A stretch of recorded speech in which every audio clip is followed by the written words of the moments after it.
This is the former Pfizer headquarters in Manhattan, once planned as the largest office-to-apartment conversion in American history. On Tuesday, July 7th, two load-bearing steel columns suddenly buckled mid-construction, forcing all of Midtown to evacuate. And you are already paying for it. Was this just a random construction accident, or the consequence of a calculation step that got skipped? How does a project carrying a stack of serious safety violations still calmly collect hundreds of millions of dollars in tax breaks? When these steel columns buckle, who actually ends up paying the price? And if this disaster was only stopped by luck because workers happened to catch it in time, how many other buildings out there are quietly overloaded right now with no one aware of it at all? Sunken floors and buckled support beams. Video from construction workers 21 floors up showing steel bending inside the building. Built in 1960 by the architecture firm Emery Roth and Sons, 1 block from the Chrysler Building. This 33-story tower spent 6 decades as the world headquarters for Pfizer, the pharmaceutical company. From these floors, Pfizer ran one of the largest pharmaceutical companies on the planet. Then in 2023, the company moved out and the tower sat empty. The pandemic pushed remote work into the mainstream, leaving office buildings across New York sitting empty at the very same time the city was facing a housing shortage and rents kept climbing. Real estate developers found what looked like a simple answer to both problems: at once convert the empty offices into apartments. The Pfizer building became the flagship of that trend. Metroloft, a New York developer known for exactly that kind of conversion, saw an opening here.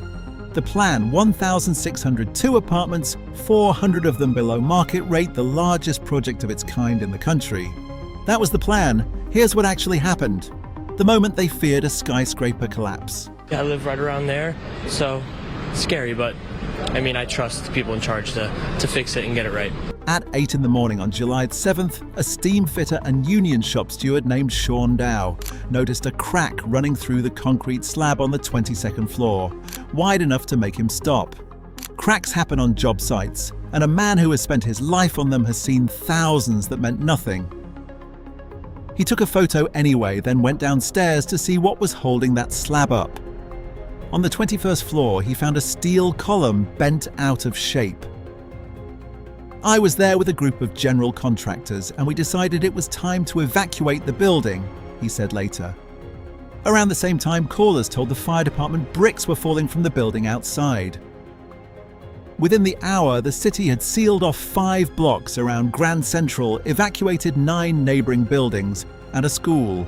A number of tall buildings in the area are also being evacuated at this time. A school with about 400 children has also been evacuated. All workers are accounted for. The building has been evacuated. Officials drew what they called a collapse zone, a line New York engineers hope they never have to draw around a skyscraper. The floors from 21 to 26 had already sagged as much as 4 inches, and by afternoon, officials said the building was still moving. Nobody yet knew if it was done, and nobody yet knew why it started. The engineering mistake hidden inside the tower. Turning an office tower into apartments adds weight it was never built to carry: new floors, new plumbing, new walls. Here, Metroloft added roughly 18,000 square feet of new floor space across 15 of the upper levels, according to the developer. That weight travels down through columns poured in 1960, and the 21st floor carries it on some of the longest columns in the building. A short, thick column tends to crush under too much weight. A tall, slender one doesn't crush it, buckles sideways instead. Engineers have understood the math behind that since 1744, and it has a brutal feature: double a column's unsupported length, and it doesn't get half as strong, it gets 4 times weaker. Longer columns carrying more weight than they were designed for is exactly the kind of combination that math warns against. City officials have not officially determined the cause, and the investigation remains open. Pointing fingers before we do a full review, this could very simply be human error that caused this issue. Picture a plastic straw pinched between 2 fingers. It holds and then buckles sideways in an instant with no crack, no groan, and almost no warning. That's exactly what happened on the 21st floor. The warning signs the city already had. The building had been sending up warning signs for a year, and each one is sitting in New York City's own public records. In August 2025, a metal panel fell from the 33rd floor onto the sidewalk below. Nobody was hurt. The city fined the site $10,000 and briefly shut it down. In December, a worker fell from a ladder and the contractors failed to report it, drawing another $10,000 fine. In total, the project racked up 7 safety violations and more than $32,000 in penalties before a single column ever bent. The agency that oversees construction safety citywide tell a different part of the story. None of those fines were ever actually collected. The project filed paperwork instead, and the penalties were closed out on the books.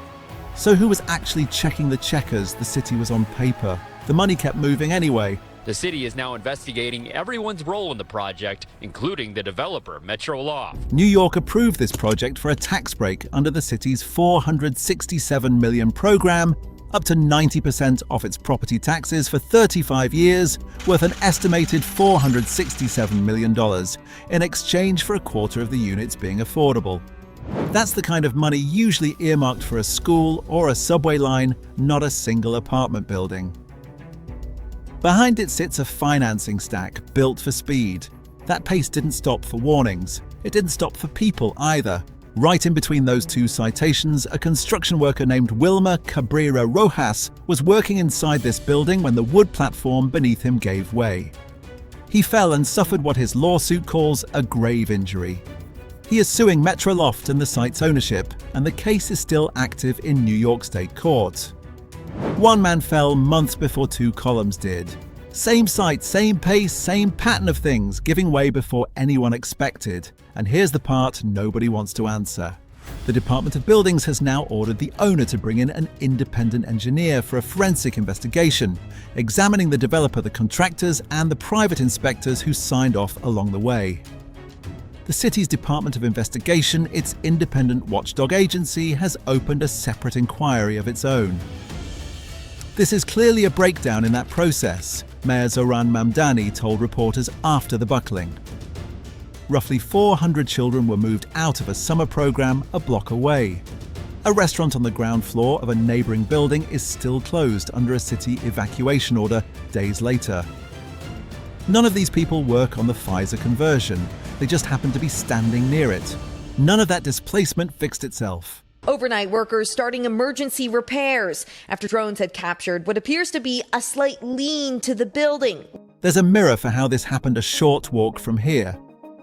Citicorp Center carries the same architecture firm's name on its blueprints as the Pfizer building Emery Roth and Sons. In 1978, a student's question about the building's wind resistance sent its structural engineer William Lemessurier back to his calculations. He found that its columns had been designed for wind hitting each face straight on, but wind striking the corners at an angle loaded some joints 160% higher than expected. To save money during construction, welded joints had been swapped for bolted ones without his approval. The math meant the tower had roughly a 1 in 16 chance of coming down in any given year if the wrong storm hit, while its stabilizing system lost power. That's the kind of math that makes an engineer's stomach turn. For weeks, as a real hurricane formed in the Atlantic and moved toward the city, welders climbed into that building's frame at night after the offices emptied out and quietly fixed every joint. The public didn't learn any of it until a magazine article surfaced the story 17 years later in 1995. This time it happened live, not in a memo 17 years later.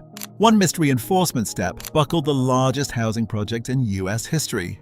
And it's happening again. More than 90,000 apartments are being carved out of office towers like this one across the country right now, up 28% in a single year.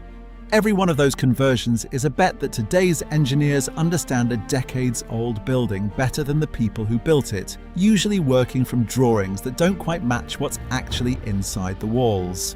This wasn't one bad column.